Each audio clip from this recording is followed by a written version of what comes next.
Number 44, Coffin versus McCarthy. Counsel? Good afternoon, Your Honor. Angelo Gambino on behalf of the family of James Coffin. May I reserve 2 minutes of my time for rebuttal? You may, sir. Thank you, Your Honor. May it please the Court. There can be more than one proximate cause for an accident. In this case, the facts do not support granting summary judgment against my client as being the sole proximate cause of this motor vehicle accident. Counsel, is it enough, I know you have other arguments, but would it be enough if it was the driver's initial statement that the light was green versus all the other statements that it was red? Is that enough to get you to beyond summary judgment? I think it is. I think it is. That fact alone creates a question of fact that the jury needs to resolve. The driver's initial statement to the police is that the light is green, which would have given my client the right of way. Other evidence suggests that the light was red. Right there, there's a question of fact that needs to be resolved by a fact finder, by the jury. But that wasn't the only one, was it? No, there are multiple questions of fact here that the evidence suggests raise questions of fact that need to be decided by the jury. The defendant driver's right turn signal was not operable at the time of the accident. And was that preserved in the record? I believe it was, Your Honor. The police accident report, which was marked into evidence in support of our papers, was submitted to the trial court. But you didn't specifically argue that as a question of fact, correct? We maybe did not complete the full argument. However, we attached that accident report. We cited to the violations that the defendant driver received in connection with the non-working parts of his vehicle.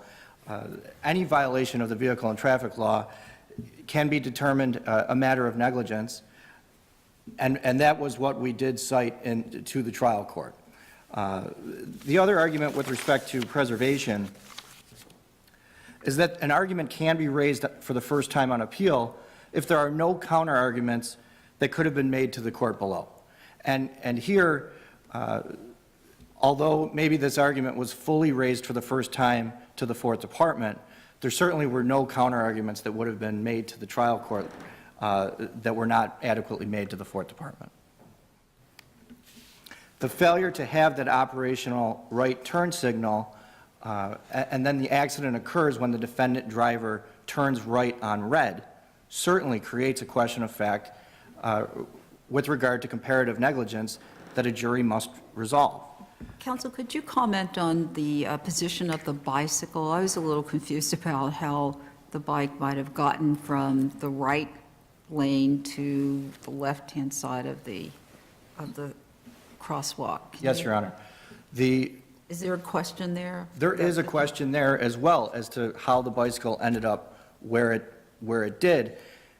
And we suggest that an explanation for that could be that the bicyclist was intending to actually turn left and cross Walden Avenue at the time of the accident, and he would have had then a green light if the defendant, as the respondent says, the light on Walden was red. He would have had a green light to cross Walden Avenue and turning left, and the accident may have occurred that way. That is yet another question that the jury must decide. Is there anything that's not speculative about that? I mean, was there any expert testimony about that, or not testimony, but because it's summary judgment, but affidavits? There was no reconstruction that was submitted in connection with this motion. It just, the photographs would show that the bicycle ended up not where one would assume that it would had the accident occurred. Was there any evidence about the decedent's practice of where he was going and where that was and how he normally got there? That's not in this record, Your Honor. We know he was traveling to work, and his work, it would have made sense for him to continue straight on Walden or cross left. He was going to need to turn left at some point. But there is some evidence that he was an experienced bicyclist, right? He's a very experienced bicyclist. And if he crossed over, he would have been going against traffic, which is not the rules of the road. as I understand it. That would be true. However, if you put yourself in that situation, there are 3 dump trucks in a convoy that approach that intersection that are all trying to turn right. When is he, assuming he's intending to turn left at that intersection, when is he supposed to get over to the left lane? He can't weave in and out of these dump trucks that are following one another. So the time to turn left would be at the I intersection guess I'm when asking- that light turns red. I'm asking whether there's any evidence that he would have had any reason to turn left there. Eventually, he was going to need to cross Walden Avenue to get to work. Going straight makes sense for his final destination, and turning left also makes sense for Let his me final ask you about destination. the right. Was there evidence, can we tell from the record whether there was in fact a marked bike lane on the right Yes, Your shoulder Honor. or near the right shoulder, and does it matter? There was a shoulder that was designated for bike use on Walden Avenue. I don't think that it does matter in this case. You have a defendant driver who failed to see what was there to be seen. An important fact is that the defendant saw the bicyclist a mile before in the roadway and testified that he needed to veer around the bicyclist to continue traveling straight on Walden Avenue. A mile later, he's trying to attempt a right turn on red and fails to see the bicyclist again. Did the truck driver also testify that he failed to see the bike lane? He did. He testified that there was no bike lane, and there was clearly a marked shoulder that was used as a bike lane on Walden Avenue.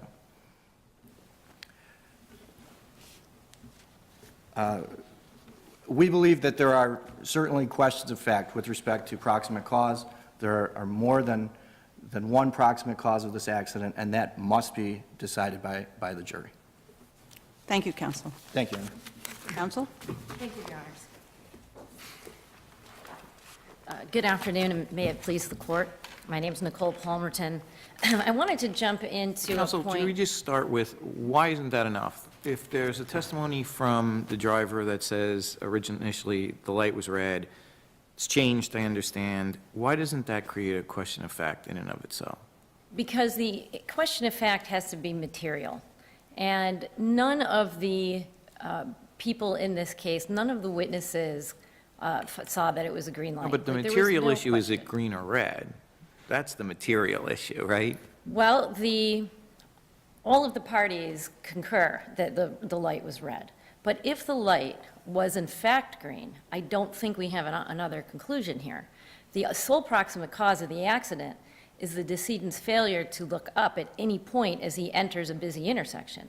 Having failed to do that. Well, do we know that? We know we have one witness who saw his head down, but we don't know what he could have seen just having his eyes look up, even if his head was down, for one thing. But I think more to the point of what we were talking about, if the light was green, then there's certainly an issue about who had the right of way there and who was supposed to yield to who. If the light was red, then it's a different story. So how can that not be a material issue? And again, because the record is clear that all parties saw a red light. But you have this statement by the driver saying it was green. And that, he was cross-examined on that, and he And he was can be in clear. front of a jury, too. Well, but again, you know, that opportunity, it arose. It was there for them to discuss, and it was clear that he didn't mean what they're trying to speculate to say that he meant. Well, In other now he words- said that, but. Well, I think even can't at a the jury- time. Doesn't a jury have the right to have an opportunity to assess whether his explanation is good or not? I think the totality of the evidence that was presented in this case, specifically the expert Well, conclusions. you may be right, but Right. this is summary judgment. So we're not weighing the evidence. We're not looking at the totality of the Absolutely. evidence. And it's, you know, the question that we're, I think, struggling with is, how can a court say, as a matter of law, that the light was red when we have the defendant himself saying at one point it was green? The expert proof in the case that was submitted with the original trial level was the Accident Investigation Unit. And they went through all of the evidence, and they concluded there was no error by Mr. McCarthy in driving the truck, and they concluded that the light was red. In fact, I believe they said there was no question that the light was red at the time of the impact. That information, that proof is in the case, and there is no rebuttal. That's a police report, right? Well, it's the Accident Investigation Unit's report, which is definitely something much grander than a police report that's submitted by a patrolman who comes to the scene. This was a full-on investigation. Opportunity to cross-examine that? That document itself was presented by the plaintiffs in their papers. I would think that if they wanted to rebut it themselves or change their argument, an expert would have been used for that. But since when do we take a police report for opinions that are asserted and conclusions as opposed to statements and facts? I mean, as I read those reports, they're making conclusions, but that's... There isn't any physical, it's not that the physical scene would make it impossible for this to happen other than if the light was red, right? I mean, that would be precluded. So if the accident report says there's no way this bike could have hit this car in this angle at this intersection unless the light was red, but it doesn't say that, right? The reconstructed or the accident report, no, it doesn't say that. It says there was no error by the driver of the dump truck. It also states that the point of impact was 2 to 3 feet past the stop line where we are obligated as bicyclists and motorists to stop at a red light. The irrefutable proof, and again, is that this bicyclist was entering into this intersection without looking. But if it's green and he's not looking, that's just really who's more negligent at that point. Not to be cold, but if it's green and he's negligent, we have same outcome, different defendant. You can't enter an intersection without looking. I mean, you can't be looking down. That is the sole proximate cause. But then it's a question of who's not, the truck driver has an obligation there, he's going through the green light, making a right, the bicyclist is coming to a green light, has the green light, has the right of way, who's negligent? That's clearly a jury question. Well, and I'd like to address that for a moment, because the issue of who's in the intersection first, I think, also gives us who has the right of way. And it's the dump truck that gets to the intersection first. It's the dump truck who's making the turn first. It's the bicyclist who comes into the intersection and does not yield the right of way, whether the light is green or red. Because the dump truck is entitled to come up to the intersection, look at through his mirrors, and begin his right-hand turn. He's entitled to do that as he first gets there. The question is whether he should have seen, whether in fact he carefully enough looked in his mirrors. I mean, you can look in your mirror and you can look in your mirror, but whether that bicyclist was there to be seen and the driver of the dump truck didn't see him because he wasn't being careful enough. I mean, there's statements in the record that he was wearing very colorful garb, that he had colorful things on the bicycle and that sort of thing. So why doesn't that raise a question? Well, it's not as though the dump truck driver didn't see the bicyclist at all. He did, as the record is clear, see him a mile before. And so even more to the point, he should have been on heightened alert, should he not have, to be looking for this bicyclist? There's no evidence that he was not paying careful attention, and I think that's also at the crux of our argument. Why is that, counsel? Why, as I read this record, there's a caravan of dump trucks, and they're making, your client was in the middle, right? Correct. And if the other truck, say the light was red, and the other truck had already made a turn, the caravan is going, I don't know if your driver knew exactly where he was following. I know that a lot of times when drivers are following other drivers, they try not to lose them. And so maybe the light was red and your client was going through a red light and didn't have the right of way. So why isn't that a question for the jury? Well, again, the dump truck gets to this intersection, well, the first dump truck gets to the intersection, according to the testimony, and completes the right-hand turn. By clipping the curb. Yes, by clipping the curb. I think that Ms. Steele mentioned that in her testimony. But after that, my client slowly approached, I think his term was crawled, to the intersection. He consulted all the mirrors that were there to be consulted. He waited for cars to pass in front of him.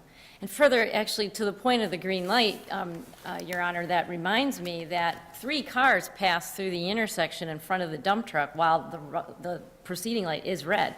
That is further evidence, without dispute, based on Ms. Steele's testimony, that that light was red. But beyond that, again, the dump truck gets to the intersection first. How And do we know that? by sheer happening of the accident. I mean, The what's- accident can't happen if the bicyclist is first into the intersection, because he would miss him. He Why has can't- to be in the intersection to Why be can't it hit. happen that the bicyclist has already gotten to the intersection, is 3 feet across from the limit line, stationary? Say that again? Why can't it happen that the bicyclist gets to the intersection first, crosses the limit line by 3 feet, and stops? Because there's 3 cars going across the street. Because none of the evidence suggests that. But I'm asking you, what is the evidence that suggests that that didn't happen, that the truck got there first? The testimony of Mr. Tubbs, it said that he saw the Mr. McCarthy's dump truck in front of him, he was behind him, he saw the bicyclist coming, he saw the bicyclist attempt, it's at page 53 in the record, he saw the bicyclist not stop. He's very specifically said, he did not stop, his head was down, and he struck the side of the dump truck. So the dump truck had already been turning. I mean, there's just no physical other way to do it. It's not a material issue of And fact. Mr. Tubbs is Mr. McCarthy's co-employee, right? They both worked for the owner of the trucks. So, and back to that location, again, at page 71 in the record, I believe Justice Whalen and Justice Sentra indicated in their dissent that there was no actual evidence that he entered into the intersection. I did want to point out at page 71, there is a point of impact determined just in the factual part of the accident report that indicates there were 2 to 3 feet. The point of impact was 2 to 3 feet east or past the stopping white line. Thank you, Ms. Palmerton. Thank you, Your Honor. Counsel? Yes, Your Honor. I disagree with the assertion that the dump truck necessarily entered the intersection first. The location of the impact between the bicyclist and the dump truck was near the front passenger side of the dump truck. And that raises, again, questions of fact as to how this accident occurred and who entered the intersection first. As to the witness, Tubbs, yes, Your Honor, he is a co-employee of the defendant driver. The testimony was that they carpooled to work together every day. Additionally, he was an employee of the defendant owner of the vehicle. So he's got a personal relationship with both defendants in this case, and he is the only witness that provides testimony that my client's head was down as he entered the intersection. And as Your Honor pointed out, a statement viewing a bicyclist from behind that the bicyclist's head was down does not, as a matter of law, conclude where the bicyclist's eyes were looking at the time he entered the intersection.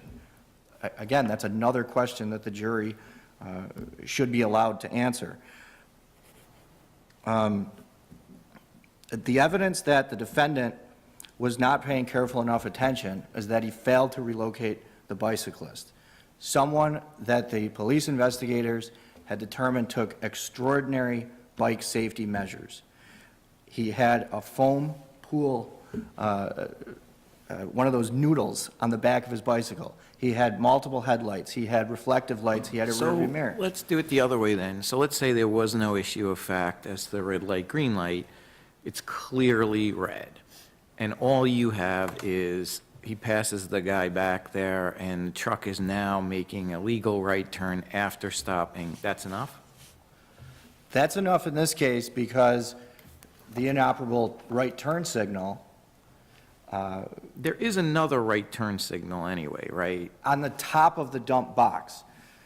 And assuming that's preserved. But, Right. so you would say in that case, it would be enough. That would be enough with the turn signal and the testimony that How about without the turn signal? without the turn signal, it's still enough because the defendant saw the bicyclist a mile back. So if he's blowing a red light, head down, there's still a question of fact as to whether or not the truck driver should have picked him up after passing him a mile before. Yes, Your Honor, because, And is this the first intersection during that 1 mile yes, it was, Your Honor. traverse? Yeah. It was, and because, again, of the location of the impact, the location of the bicycle after the impact, the fact that the defendant's truck ran the bicyclist over with his rear wheels after impact. But is there really a dispute as to where the bike hits the truck? No, there's not. What the dispute is that the location of the impact as to who entered the intersection first. You cannot make a right turn on red until the intersection is clear. Thank you, Mr. Gambino. Thank you very much.